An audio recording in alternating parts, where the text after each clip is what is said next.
Presente, doctor. Merced Cuapanteca, Presente. Michel Cuautle, Presente, doctor. Fernando Cuevas, Presente, doctor. Anaí de Marcos, Presente, doctor. Alfredo Díaz Morales, Presente. Marifer Díaz Pérez, Presente. Pedro Domínguez Sosa, Presente. Araceli Escobar, Presente. Marifer Galicia Jarquín, Presente. Adrián Gasga, Presente. Aram Gómez, Presente. Mariana González Terrón, Presente. Erasmo Guerrero, Presente, doctor. Lisette Guevara, Presente, doc. Guzmán Gutiérrez, Presente, doctor.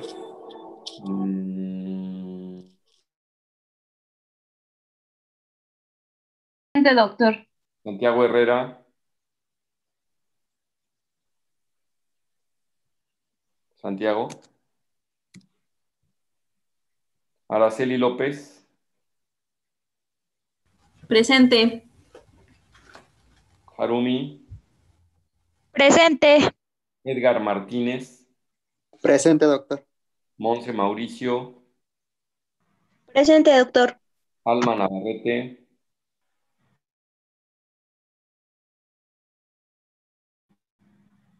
Itzel Pani, Presente. Yesenia Parcero, Presente, doctor. María Ramírez, Hidalgo,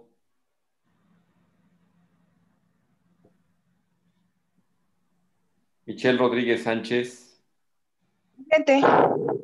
José Luis Romero, Presente. Berta Sánchez, Presente, doctor. Alexis, Presente. Araceli Soriano, Presente, doctor. Jacqueline Zamora. Presente. ¿Falta alguien más? Bueno, vamos a ver aquí quiénes están. Doctor, yo tengo una duda. Aguántame un segundo. ¿Sí me escuchó? A ver, ahorita lo checamos porque faltaban algunos de entrar. A ver, ¿quiénes faltan? ¿O quién tiene tú que tienes la duda, cómo te llamas? Berta. ¿Berta qué? Sánchez Méndez. Sánchez Méndez, sí, estás. ¿Quién falta por ahí? Gracias, doctor. De los que entraron ahorita, Navarrete.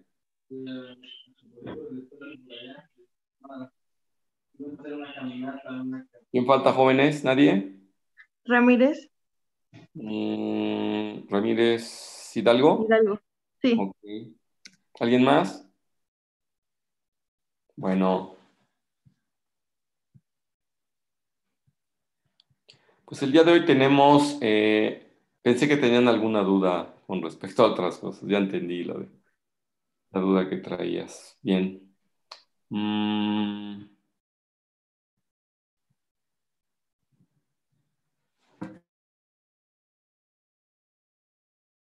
Entonces, con nuestro tema de enfermedad por reflujo. Entonces, ¿cuál es el signo que tienen en mente ustedes, que es el característico de la enfermedad por reflujo? Pirosis. Pirosis. Eso es, ¿no? Es la sensación. Están dos aspectos que pueden ser regurgitación y pirosis. Entonces, cuando hablamos de regurgitación, puede ser sin molestia y pues es una manifestación, ¿no? Cuando hablamos de pirosis, en sí pues, es así, produce molestia y es un dolor ardoroso retroesternal habitualmente, que de alguna manera ya les había yo narrado el día de ayer. Vamos a ver. De la presentación que les mandé, hay varias cosas, varios conceptos que se manejan en ahorita incluso les voy a mostrar, precisamente en función de eso,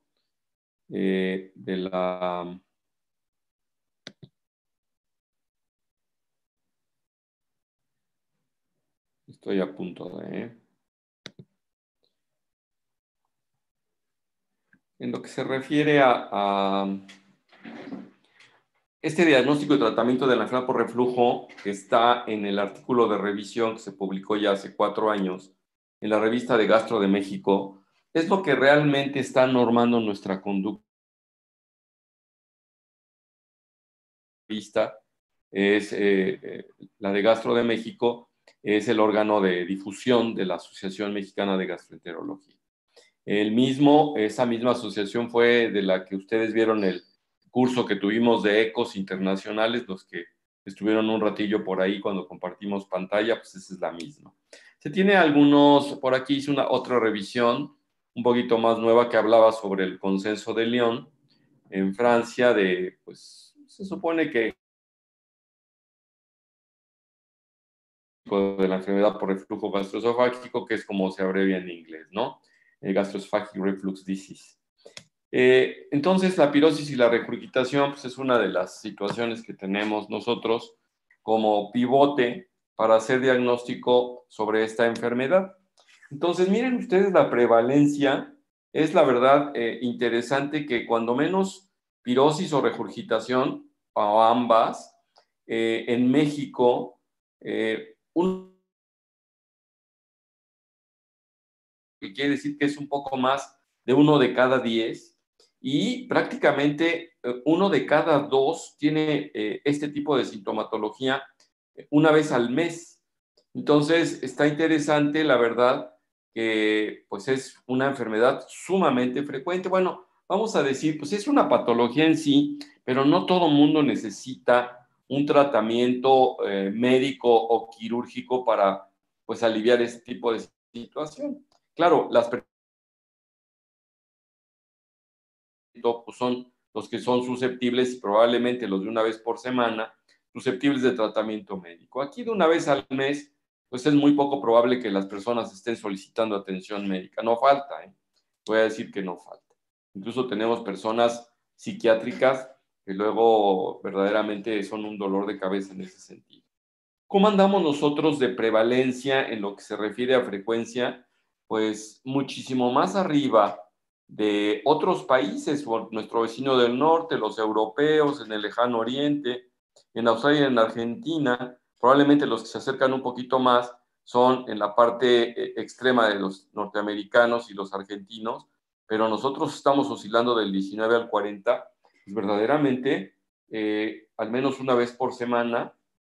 Esto me llama la atención porque en la anterior diapositiva dice 12.1 una vez por semana en esta revisión que hacen, y en esta otra revisión vamos del 19.6 al 40%, de acuerdo el grupo que se haya estudiado. Yo les preguntaría a ustedes, ¿a qué creen que se deba esto? La alimentación. ¿Al tipo de alimentación? ¿Que porque comemos chile? No, por la grasa. ¿La comida grasosa produce reflujo en sí? Estrés. ¿O por los tiempos? Bueno, el mexicano por lo general lleva una vida muy acelerada, entonces aspectos como el gástrico, o sea, la ansiedad para también, la alimentación. podríamos decir, como un factor, ¿no? En realidad, a mí me da la impresión de que lo que hace diferencia, excepción hecho de los norteamericanos, porque ellos nos ganan, y yo no podría, la verdad no sabría cómo explicar el por qué tenemos esa frecuencia contra los norteamericanos si fuese por obesidad. Entonces, yo no sé si tenemos alguna predisposición genética o los aspectos que ustedes están mencionando que impacten en nuestra actitud y que eventualmente hagan que nosotros tengamos reflujo. Existe una clasificación que se conoce de Montreal de síndromes esofágicos y extraesofágicos relacionados con enfermedad por reflujo. Entonces, están los pacientes que no tienen síntomas, que dice síndromes sintomáticos que tienen síntomas. Entonces, son el síndrome típico de reflujo, pues que es el dolor torácico por reflujo, que es la pirosis en sí. Y tenemos los con lesión de mucosa, a donde ya existe, porque para eso, obviamente, estamos en las clasificaciones, necesitamos introducir la endoscopía como medio de diagnóstico para poderlas estar clasificando. Entonces, ya no podemos nosotros realmente hablar de una enfermedad por reflujo si no está incluida una endoscopía. O sea, sí podemos, porque de hecho hay una manera de hacer un diagnóstico terapéutico de enfermedad por reflujo, que es una de las cosas que ahorita vamos a analizar. Entonces, la esofagitis puede ser producto del reflujo, la estenosis, el esófago de Barrett totalmente asociado a reflujo y el adenocarcinoma secundario al esófago de Barrett asociados ambos a reflujo. Ciertamente no es que el reflujo cause cáncer, sino que debe haber predisposición en determinadas personas para ello y al tener reflujo la posibilidad de cáncer se incrementa en ese grupo de personas. Eso es importante que lo sepan. De los síndromes extraesofágicos, tenemos asociaciones aceptadas, ya establecidas, que sería la tos por reflujo, la laringitis por reflujo, el asma por reflujo y erosiones dentales por reflujo. Entonces se acidifica mucho y esto da el traste con el esmalte dentario y favorece la caries. Entonces, hay asociaciones propuestas que yo no estaría tan de acuerdo, porque si ya tenemos tos y laringitis y asma, ¿cómo excluir la faringitis y la sinusitis? ¿No? Yo creo que ya no es una propuesta, me da la impresión de que aquí había que incluirla en este terreno. Está el extremo de la fibrosis pulmonar y está la otitis media recurrente. Pero pues yo también lo relacionaría con esto. O sea, ¿cómo poder tener laringitis por reflujo sin tener faringitis, no? Pues finalmente, ¿dónde se encuentra la laringe? Pues está inmersa justamente en la faringe. Bueno, esta clasificación ahí está, es aceptada. A mí no me llena mucho la pupila, pero pues ahí la tienen ustedes. Aquí, desde el punto de vista fisiológico, tenemos un concepto que es el concepto de esfínter esofágico inferior. Yo les preguntaría a ustedes, qué diferencia, y una vez voy a empezarles a, si es importante para mí, ¿cuál sería la diferencia? A ver, ahora te voy a preguntar a ti. A ver, Harumi, para ti, ¿cuál sería la diferencia entre el esfínter esofágico inferior y la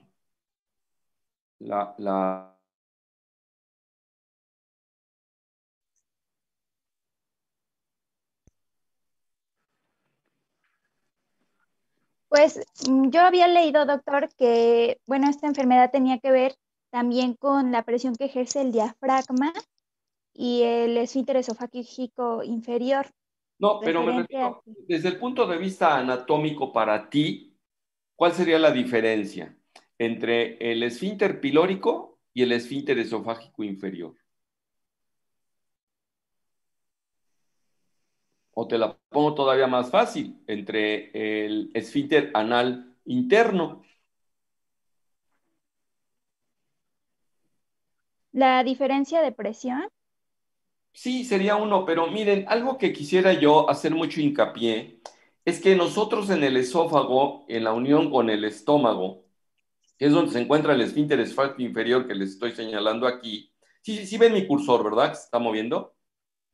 Sí. Sí, sí se ve. Entonces, Sí, ahí doctor. tienen ustedes, normalmente no encontramos nosotros un engrosamiento importante, la verdad, en la muscularis del esófago. Sí existe, pero no es muy importante. Entonces, en realidad, la barrera para evitar el reflujo patológico, porque esta debe ser una válvula bidireccional, ¿no? Bueno, más bien es unidireccional en el sentido de que impide que se regrese, pero cuando veíamos lo de la pechimetría y manometría, que pues el hecho de que nosotros eructemos implica un tipo de reflujo, ¿no? Entonces, bueno, el concepto de esfínter esofágico inferior es múltiple. Uno es el discreto engrosamiento del músculo, acá. Otro es en sí la crura diafragmática, o sea, ustedes saben que viene el esófago acá y que tenemos nosotros la crura diafragmática. Podríamos mostrarles déjenme ver por dónde se ve muy bien, es para que eso sí lo tengan muy en la mente. Yo creo que aquí se puede observar muy bien. En esta imagen ustedes pueden observar, este es el esófago y está entrando en un orificio, y ese orificio, si ustedes observan, es un haz muscular que aquí está, ¿sí? Ustedes saben de los pilares del diafragma, está el derecho y el izquierdo, ambos rodean a la aorta por aquí, por atrás en este sitio, pero el pilar derecho oferta una cinta que rodea el esófago y es lo que se conoce como crura. Entonces, ese es otro de los componentes del concepto de barrera y que componen el concepto de esfínter esofágico inferior. Otro más es este ángulo, que es el ángulo de His, que se supone que impide, porque normalmente nosotros nos dibujan así, digamos, como si hubiera un paso libre acá, y en la realidad, el orificio se muestra como lateral en el estómago, como a un ladito, y vendría siendo, no es exactamente un agujero que esté abierto como una atarjea donde ustedes estarían pasando el agua, sino se ve como una especie de hojas de folder, de 2 hojas de folder, que se abrirían parcialmente de esta manera. Bueno, les dije de esta manera, pero ustedes no ven mis manos ahorita, por cierto, solamente ven la pantalla, ¿verdad? Sí lo vemos, Doc. Ah, sí me están viendo, perfecto, estoy en el recuadro. Entonces, Sí. mostraba yo que se ve lateral en ese sentido. Entonces, el hecho de que exista este ángulo de His hace que nosotros no tengamos, por ejemplo, si acá está el fundus gástrico, cuando existe una hernia yatal, se desliza hacia arriba el estómago a tal grado que aquí sí ya quedaría el orificio central y hasta la parte superior, de manera que la hernia yatal favorece mucho el reflujo. Entonces, ahí tienen ustedes un concepto: engrosamiento del esófago, de la pared muscular del esófago, el ángulo de His, la crura diafragmática, que aquí estaría dibujada como los bordes del diafragma en este sentido, y hay otro concepto que se llama membrana frenoesofágica. Esta que está con número 3 es una especie de forrito, no se mete tanto hasta el tórax, sino más bien la membrana frenoesofágica viene siendo una membrana de la parte intraabdominal del esófago. Sin embargo, cuando hay hernia yatal por deslizamiento, sí se empieza a deslizar, entonces lo que va a formar incluso un saco peritoneal herniario, porque es un componente como peritoneal. O sea, básicamente tenemos ese. Y existe también la mucosa, la roseta gástrica de la mucosa, que también participa y que probablemente es lo que aquí le están llamando la válvula o pliegue de Gubarov. Entonces, pues aquí le están poniendo al pliegue del ángulo de His, que actúa como una barrera. Bueno, entonces, así las cosas, nosotros tenemos aspectos que favorecen el reflujo y otros que no lo favorecen, o que de alguna manera son agresivos y otros que son defensivos. ¿Cuál sería el factor agresivo para la mucosa del estómago? El ácido está pero clavado. Yo no sé por qué quisimos ponerle, o bueno, le pusieron los autores enfermedad péptica le decían enfermedad péptica prácticamente a todo, a la gastritis, a la esofagitis por reflujo, a la úlcera duodenal, a la úlcera gástrica. ¿Y por qué? Porque se suponía que la pepsina era la que daba la lesión hacia la mucosa, pero realmente solamente que hablásemos de gastritis relacionada con AINES, ahí sí tendríamos un problema de barrera, y entonces la pepsina sí podría estar actuando directamente, pero normalmente hay pepsina en el estómago y no lo está irritando. Hablando de estómago, hablando de esófago, no. Entonces, pero de todas maneras, ya quítense la idea de que las úlceras esofágicas por reflujo, dado que se refieren al ácido, son enfermedad péptica. En realidad, no. ¿Se acuerdan ayer que les decía yo que la bilis y las enzimas pancreáticas también lesionan y son factores agresivos para la mucosa? Más que las enzimas pancreáticas, la bilis se ha visto, y el ácido. Un tanto la pepsina por razones obvias. De los factores defensivos está la barrera mucosa del estómago y lo que se conoce como aclaramiento esofágico. ¿Qué es eso del aclaramiento esofágico? Que se vacíe. Simplemente que cuando ustedes degluten agua, el tiempo que tarda el agua en pasar de la faringe hacia el estómago es el aclaramiento que tiene el esófago. Ya no de la faringe, en este caso, por debajo del cricofaringeo, ¿no? Y entonces, la interacción de estos dos son lo que pueden dar enfermedad por reflujo y puede esta tener esofagitis o no. Incluso ahorita vamos a ver una clasificación interesante porque la esofagitis también se clasifica, o sea, la enfermedad por reflujo también se conoce como erosiva y no erosiva. ¿Qué creen ustedes que haga la diferencia de erosiva y no erosiva? A ver, no sé si... Déjenme preguntarle, a ver, le vamos a preguntar ahorita, ya, hace rato me había dicho Harumi, ahorita le preguntaremos a ver, Erasmo, por ahí andas. Guerrero. Sí, doctor, ¿me escuchan? Sí, te escucho perfectamente bien. Entonces, ¿qué es lo que hace la diferencia? ¿Cómo le das tú para diferenciar? Esta persona tiene enfermedad por reflujo gastroesofágico no erosiva y la tiene erosiva. Podría ser que al presentarse el reflujo, el paciente note algún sabor a sangre, a sabor como metálico. Y entonces, ¿qué pensarías? Que si sangra tiene esofagitis, porque sangra algo. Que hay una erosión, y al haber una erosión, pues por eso presenta ese sabor. Sangradito, ¿no? Bueno, eso podría ser una causa. Miren, la verdad es que para nosotros poder hacer ese diagnóstico de erosivo y no erosivo es mediante endoscopía. O sea, hasta que no tengas tú una endoscopía, número uno, tiene enfermedad por reflujo, ¿por qué? Porque tiene pirosis el paciente frecuentemente. De acuerdo.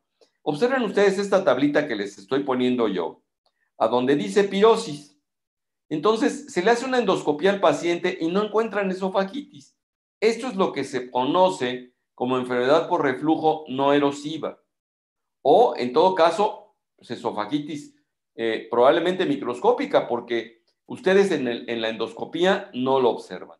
Y cuando se observa en la endoscopía la esofagitis, entonces sí. Adelantándonos un poquito al caso, sería bueno hacer un pequeño repaso, porque tú ya hablabas de erosiones. Entonces, en este caso, vamos a hacer un repaso chiquito de lo que sería, no un repaso chiquito, sino en sí lo que es la clasificación de Los Ángeles para reflujo, ¿no? Entonces, eso es lo que quería yo mostrarles acá. Voy a agrandar la pantalla para que ustedes observen. Aquí en el recuadro nos está presentando el autor cómo se ve la unión esófago-gástrica, que es esto en sí. Acuérdense ustedes que es lo que se conoce como línea Z.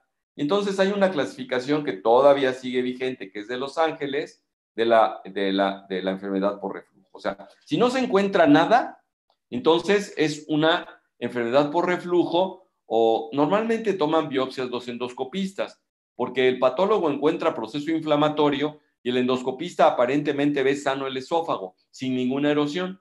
Pero si ya encuentra erosiones, entonces tenemos nosotros esta clasificación a donde se ve una o más lesiones chiquitas. Y el chiquito acá es menos de 5 milímetros y que no afecta dos bordes de los pliegues mucosos, ¿no? No afecta a dos bordes junto. Por ejemplo, si ya afectara dos bordes junto, entonces lo que tenemos nosotros, por ejemplo, acá son más grandecitas. Aquí les he estado haciendo hincapié en el recuadro, pero observen ustedes, aquí se ve una erosión, acá se ve otra erosión.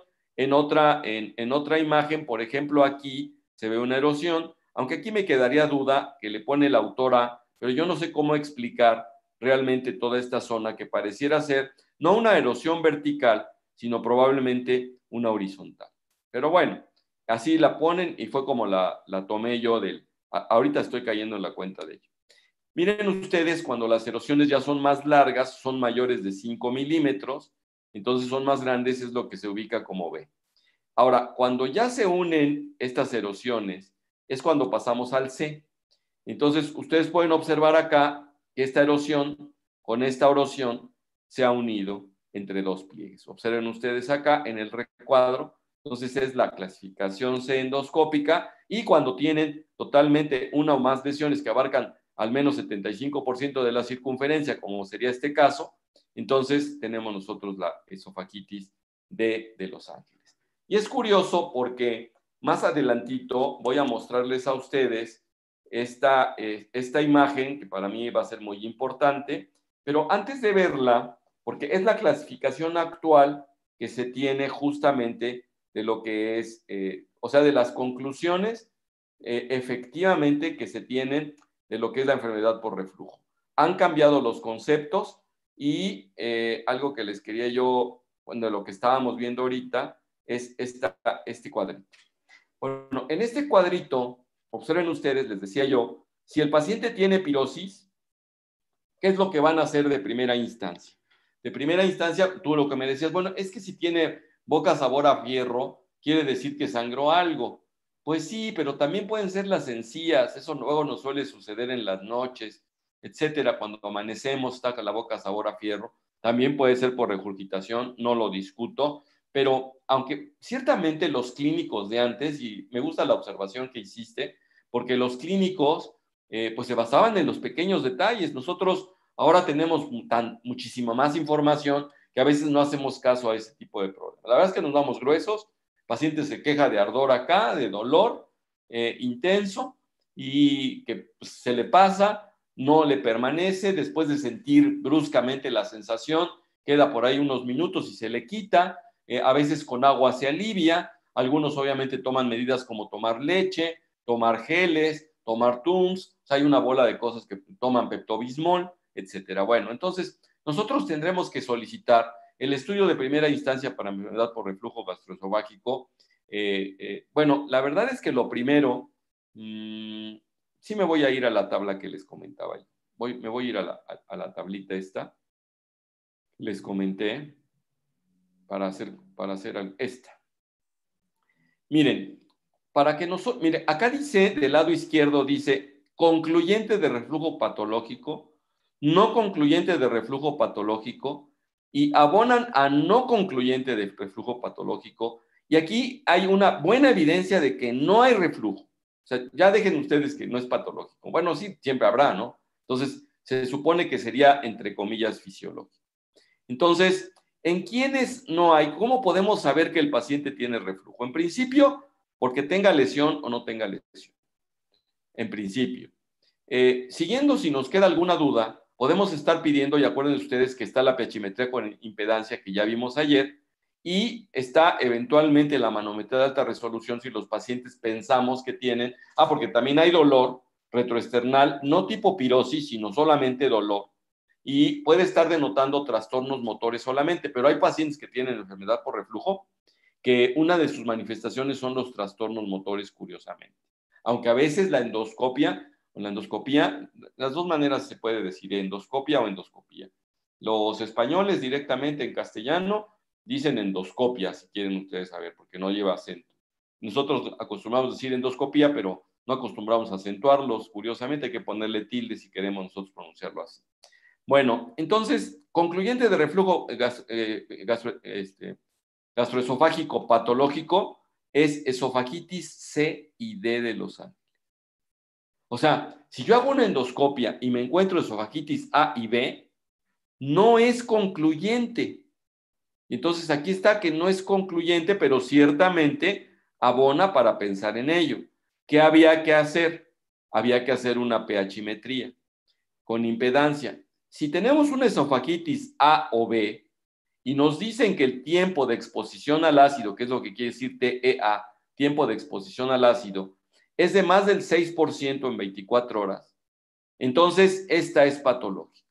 Por lo tanto, es concluyente de reflujo. Entonces podemos tener esto más esto, concluyente de reflujo.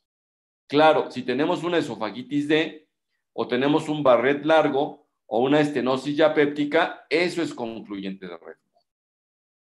¿Por qué? Pues porque la estenosis péptica, pues ya digamos que está denotando esofagitis intensa, curación, esofagitis, curación, etc.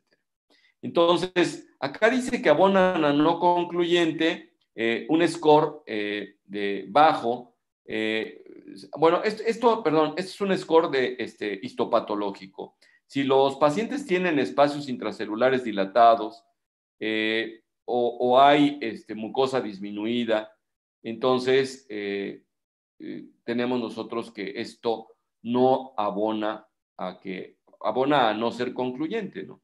Ahora, si tenemos una asociación de síntomas de reflujo en más de 80% de episodios de impedancia nocturna basal, pues se supone que el índice es bajo, este índice PSWI, que quiere decir después de que le damos a deglutir al paciente y que se induzcan ondas peristálticas, dice, no, abonan a no concluyente. O sea, todavía hay otros estudios que podemos hacer.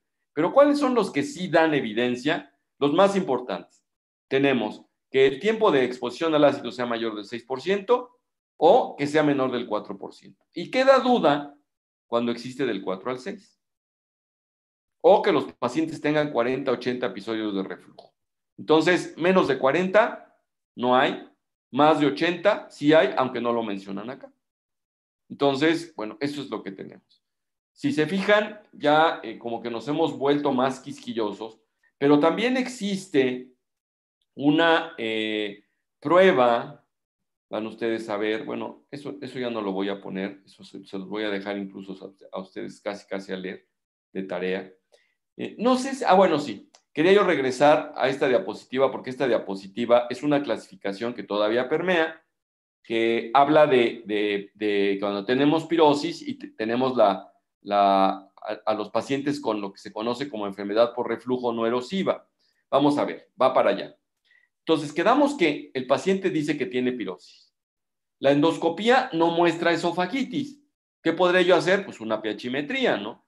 Entonces, resulta que la pH-metría dice que tiene una exposición mayor del 6%, no hay pierde.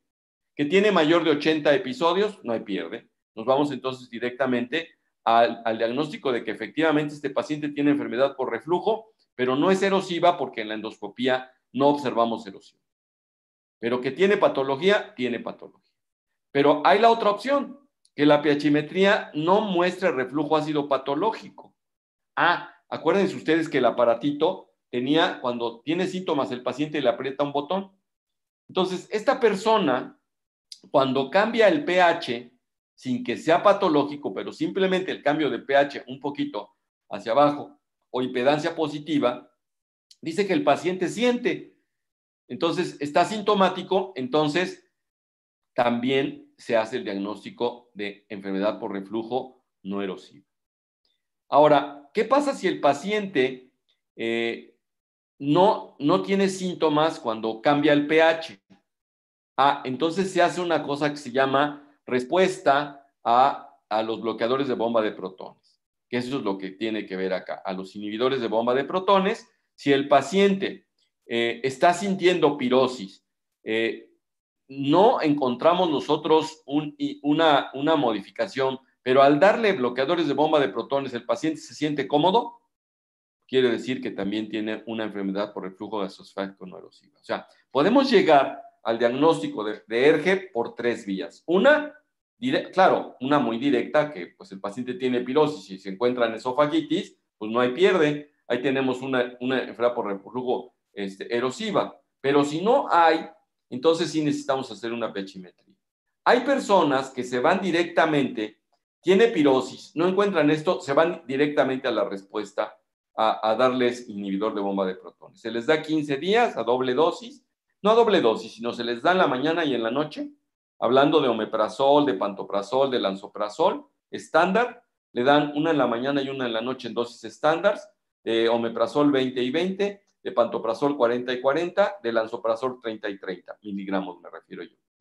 O hay uno nuevo que se conoce como Dexivant, que es un lansoprazol, un deslanzoprazol, pero que tiene una tecnología de liberación diferenciada, a donde las primeras 12 horas se libera una cantidad y las segundas 12 horas otra cantidad. Entonces, ese medicamento no se requiere más que una sola cápsula al día.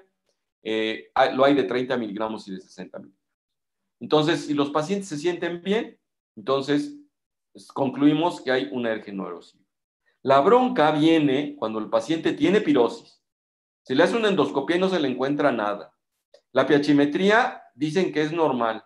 No hay un índice sintomático pues negativo y la respuesta es negativa también a las bombas de protones.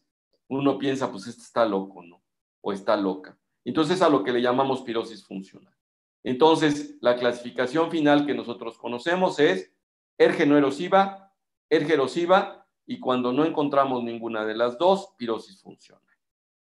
Eso es lo que quería yo que analizáramos ahora, a reserva de que ustedes vayan y se lean todo lo que les mandé. Acuérdense ustedes que luego la hora que tenemos nosotros asignada para esto, porque según entiendo, déjenme ver aquí, programa de quirúrgica de otoño. Doctor, entonces ¿qué sería cuando se dice que es un ERG refractario? ¿Sería la funcional?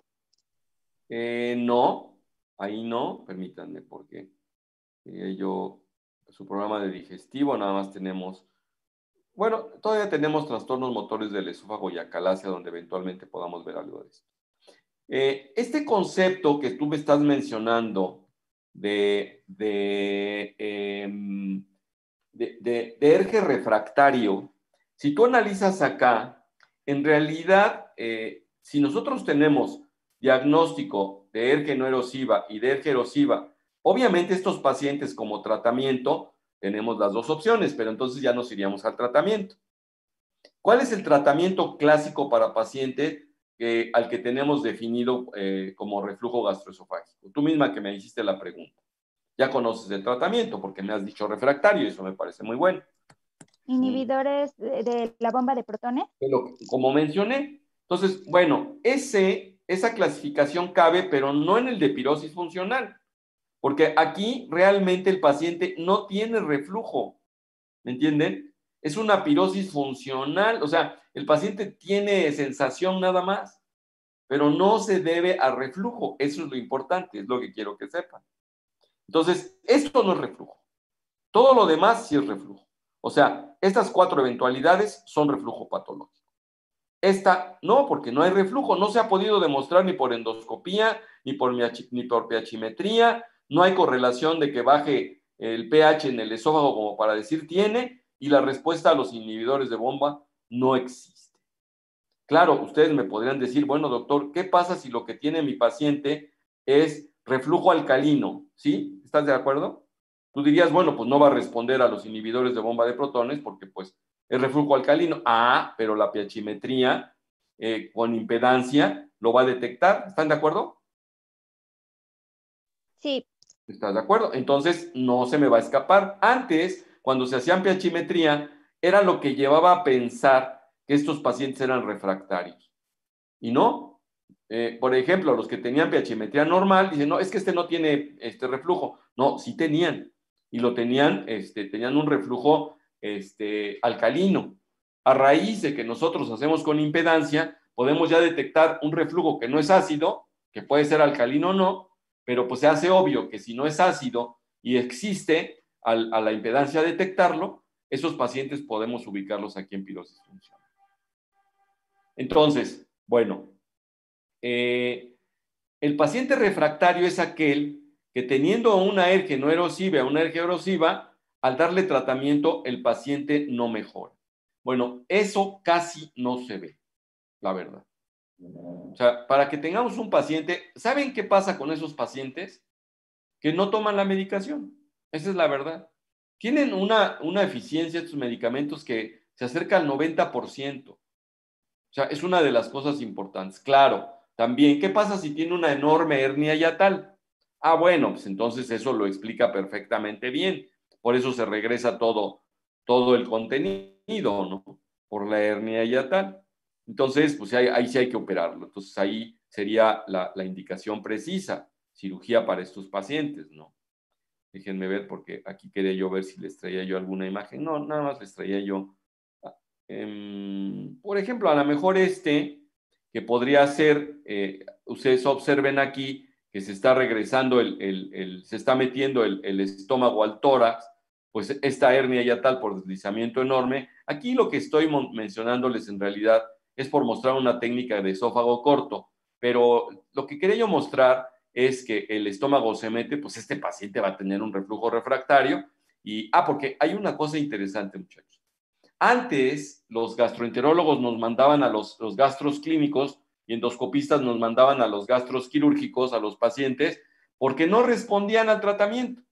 Y como tenían hernia hiatal, pues seguro esa es la causa. Pues no me lo van a creer, pero en la actualidad se sabe, y no les iba tan bien a esos pacientes después de la cirugía, curiosamente, seguían con ciertas molestias, sobre todo, imagínense uno con pirosis funcional, pues está cañón.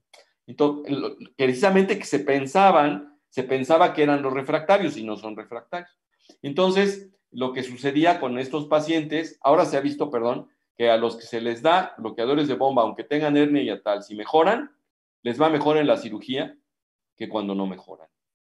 Entonces, en realidad, antes incluso había unos gastros clínicos que hasta al final mandaban a sus pacientes, a los peores, y pues también les iba un poco mal con la cirugía, en el sentido de no tener mucho alivio con su problema. ¿Y por qué? Porque también se nos escapaban dolores torácicos retroesternales que se debían a trastornos motores, y de ahí viene que en la imagen que yo les mostré hace un momento, esta también se encuentra la manometría como parte del asunto. Entonces, incluso la manometría puede diagnosticar la hernia hiatal, porque hay una presión diferente en la zona intratorácica donde está la unión esófago-gástrica, etcétera, ¿no? Entonces, estas dos cositas son las que quería yo que tuviésemos en mente. Entonces, ¿cuál es el tratamiento médico típico? Y no médico. En mi caso, por ejemplo, a pesar de ser cirujano, yo no conmino mucho a los pacientes a operarse, porque las cirugías que nosotros hacemos para evitar el reflujo es generar, la más frecuente es generar una válvula. Ya, por ejemplo, yo ya no les voy a mostrar aquí esta, bueno, sí se las puedo mostrar por historia. Esta es histórica. Observen ustedes una pH-metría clásica sin impedancia. Acuérdense ustedes que la que tiene impedancia es esta, que ya les mostré ayer. Estas son los sensores de impedancia y este es el pHímetro en sí. Acá nosotros tenemos el puro pHímetro y tenemos el pH de 4. Este paciente ha tenido unos cuantos episodios de reflujo. Entonces, ¿se acuerdan ustedes que les dije que existía un índice de Demister? Ayer les dije que era 17, es 14.7, el índice de Demister normal. Este paciente tuvo una puntuación de 2.2, pues realmente no tiene un reflujo patológico. Y ¿se acuerdan que les decía yo que medía varias cosas de Demister? Duración del periodo, números de reflujos, número de reflujos prolongados, duración del más largo, tiempo del pH en minutos, fracción del tiempo del pH por debajo de 4. En la actualidad, lo único que se mide son el número de reflujos, ya quedamos que es 40-80, 40, 60 y 80, y el porcentaje de tiempo que el paciente tiene ahí, que es 6%, 8%, aquí incluso también aparece. Entonces, eso es lo que tenemos. Me iba yo pasando para acá, no se les olvide lo del esófago de Barrett. Esta imagen está bastante bonita. Observen ustedes esta endoscopia en un esófago normal. Ustedes en patología vieron lo que era la metaplasia intestinal, ahí con la doctora Nora Tamayo, ¿no? Fernández Tamayo, que ya me acordé que es. Sí. Sí. Bueno, entonces ya les explicaría ella que en lugar de verse este epitelio bonito, estratificado, ¿verdad? Con las glándulas aquí abajo, se pierde, existe una metaplasia y se vuelve un tejido que parece al intestino, que es lo que se conoce como metaplasia intestinal. Una pregunta, muchachos. Si el patólogo me dice que tiene metaplasia fúndica, ¿eso es esófago de Barrett? Fúndica es del fondo del estómago, o metaplasia gástrica. No. Eso no es esófago de Barrett. No. De acuerdo. Entonces, solamente la metaplasia cambio intestinal, esta es la que tiene predisposición por hacer CA. Y acá lo que se observan son lengüetas, que si lo tuviésemos que clasificar nosotros aquí en la clasificación de Los Ángeles, pues estaríamos muy por arriba, ¿no? Entonces, ahí tenemos. Ya no me voy a entretener mucho con ustedes en hablar de pHimetría, de endoscopía y demás para esto. Una cosa es importante que les quería yo mencionar en el esófago de Barrett. El esófago de Barrett puede hacer displasia, que es de alto grado, de bajo grado, y que no tenga displasia. Si el paciente no tiene displasia, después de hacerle unos 3 años después de la primera endoscopía, otra que se repita y que no tenga, lo más probable es que no tenga el paciente. Entonces, podemos estar tranquilos, nada más que si tiene reflujo, siempre tratarle el reflujo, eso sí es muy importante. Estos pacientes, incluso, si son de los que tienen hernia hiatal, se recomienda operar si no tienen tratamiento adecuado. Y cuando tienen displasia, entonces eso sí, miren la vigilancia. a los 3 meses de alto grado y a los 6 meses de bajo grado, y a que estos pacientes hay que darles tratamiento, no nada más tenerlos en vigilancia. Hay que darle ablación por radiofrecuencia o hacer una resección endoscópica de la mucosa. Eso es lo que quiere decir REM, resección endoscópica de la mucosa, o ARF, ablación por radiofrecuencia. Se mete una sondita y eso es lo que se hace. Entonces hagan de cuenta que se pela la mucosa por dentro y eso es lo que tiene.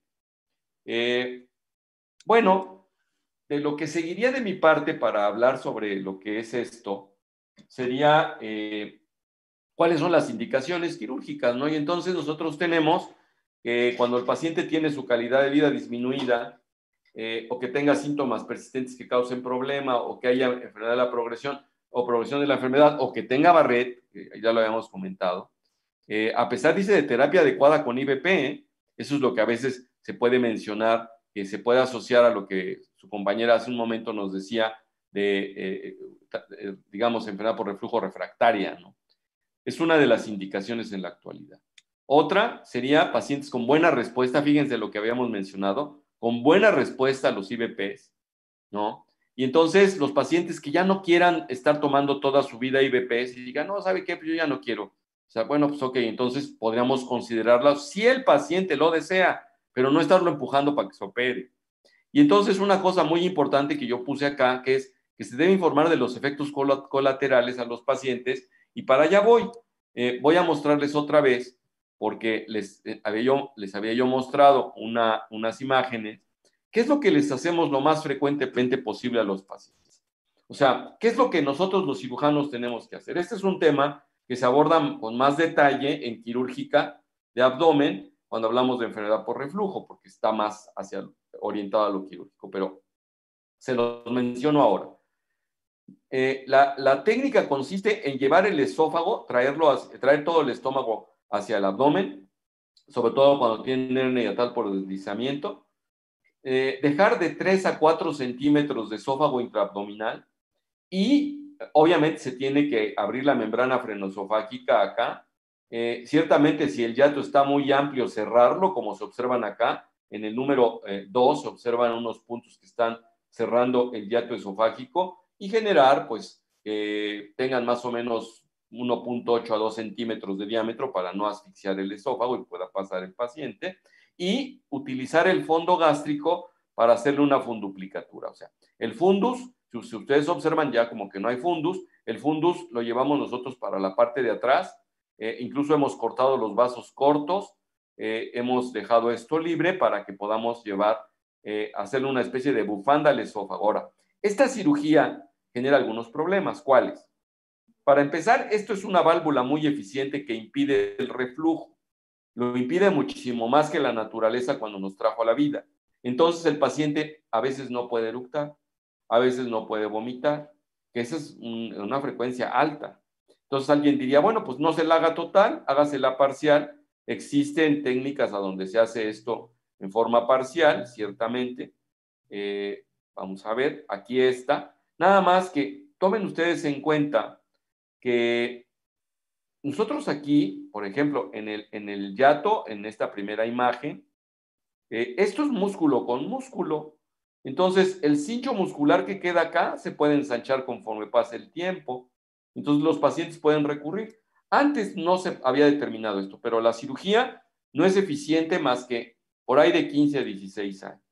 Entonces, ¿cuáles son los problemas que tenemos? La caducidad de la cirugía en un porcentaje relativamente elevado. No todos, aclaro, que hay muchos pacientes que tienen ya 40 años operados y se sienten de maravilla. Lo otro es la imposibilidad para eructar, lo otro es la imposibilidad para vomitar, y lo otro es que pues, entra aquí el gas y como no lo regresan por eructo, el paciente se le infla el abdomen y es lo que se conoce como síndrome de burbuja atrapada, donde el paciente se siente incómodo. Entonces, estos pacientes se vuelven hiperflatulentos también, porque acuérdense ustedes que la mayor cantidad de aire que se encuentra en el intestino es la que deglutimos, no es la que produce la fermentación de alimentos o de las bacterias, sino que es la que deglutimos. Entonces, ahí tienen ustedes, grosso modo, lo que les mencionaba de las indicaciones. Acá estábamos analizándolas. En el número 3 les tengo algunos pacientes, dice, con enfermedad por reflujo no erosiva puede mejorar su calidad de vida, es lo que dice el consenso. Pacientes con síntomas extraesofágicos, ojo, porque si esos pacientes no mejoran con bloqueadores de bomba o con también si la pH-metría mostró reflujo, ojo, son síntomas extraesofágicos y que tengan buena respuesta al uso de IVPs, se pueden beneficiar de la cirugía y dice se pueden beneficiar. Yo tengo muchos pacientes que me han mandado los neumólogos incluso por asma y yo no he visto que se beneficien gran cosa, ¿no? Algunos sí un poco, pero la mayoría no. Pacientes con enfermedad, con reflujo y obesidad mórbida, ojo, porque estos pacientes es preferible que se hagan una cirugía para obesidad y el bypass es una cirugía que evita el reflujo definitivamente. Entonces, estos pacientes, más que beneficiarse de la cirugía de ERGE, se benefician más, digamos, tienen mayores beneficios por su cirugía bariátrica, aparte bajan de peso y demás, y el bypass es el mejor para esto, que con esta. Básicamente, son de las cosas que les quería yo decir. Pacientes con hernia hiatal grande, pues no hay pierde, hay que operarlos porque está muy grande, y pacientes con neumonías causadas por episodios de aspiración nocturna. Esto es lo que yo les quería decir de todo esto que traemos acá, son un resto de diapositivas, son 52. Léanlas con detenimiento y váyanse ustedes, por favor, bueno, nada más así como para terminar. En la actualidad hay dos propuestas, una donde se utiliza una especie de marcapaso que se llama Endostim. Estos electrodos se ponen acá y obviamente al paciente hay que ponerle subcutáneo este dispositivo, que de hecho es un marcapaso, que hace que se esté contrayendo el esfínter esofágico inferior y evita el reflujo. Y hay otra propuesta de esas cosas como pulseritas que se ponen luego ustedes. Este se llama Lynx. Entonces, tiene un magnetismo no muy importante. Son fracciones Tesla bajitas, que son las unidades con las que se mide el magnetismo, con unidad Tesla. Y entonces, se pone alrededor del esófago. Aquí ven ustedes cuando el paciente deglute, separa los imancitos. Cuando el paciente ya no deglute, se cierran y eso está evitando el reflujo gastroesofágico. Como que permanece adosada la roseta mucosa por dentro del esófago y eso es lo que tenemos. Nos quedan 2 minutitos como para que ustedes me hagan preguntas, desafortunadamente. Mañana, si quieren, podemos hacer algunas consideraciones. ¿Algunas preguntas que ustedes me quieran hacer? Yo tengo una duda, doctor. Venga. Leí acerca de, bueno, el manejo con inhibidores de la bomba y encontré que puede darse, o sea, la dosis estándar de cada uno, la dosis doble y una dosis estándar, por ejemplo, del omeprazol de 20, que se podían dar 10 en la mañana y 10 en la noche, pero no entiendo bien en qué paciente se opta por dar una dosis doble o por dar la dosis estándar dividida. Miren, la historia de esto, al principio, decían, vamos a darle doble dosis de cualquiera. Entonces, las dosis estándar, como nacieron los productos, cuando nace omeprazol, su dosis estándar eran 20 miligramos. La del pantoprazol eran 40 miligramos. Y las del lansoprazol eran 30 miligramos. Entonces, la recomendación era dar doble dosis para los con reflujo. ¿Qué quería decir? 40 de omeprazol, 80 de pantoprazol y 60 de lansoprazol. Yo desde el principio dije, bueno, ¿y por qué hay que estarlo dando cada 24 horas a doble dosis? ¿Por qué no repartirla? Y al final, esa fue una lógica que yo tuve, porque decía, no, es que desde el punto de vista de la farmacodinamia del medicamento, no se necesita más que inhibir más bombas para evitar eso, y casi trabaja a las 24 horas. Se ha demostrado que esos medicamentos empezaron a mostrar fuga, y por ahí, como estos sustituyeron cañón a la ranitidina, entonces terminaron por usarse ranitidina en la noche. Entonces, en realidad, se utilizan en la mañana lo estándar y en la noche. Pero en la actualidad, eso no se los mencioné, pero existe la posibilidad de manejar a los pacientes a demanda. ¿Qué quiere decir a demanda? Según se sientan. A veces basta con que los pacientes, si quieren, ya se nos metió el tiempo encima, mañana terminamos con el tema. Y te termino de contestar justamente esto, no se te olvide. Jóvenes, Sí, les pido porque pues, ya vienen los que siguen. Aquí me voy a quedar. Bye. Sí, doctor. Mañana, doctor. Luego. Hasta mañana, doctor. Gracias. Chao.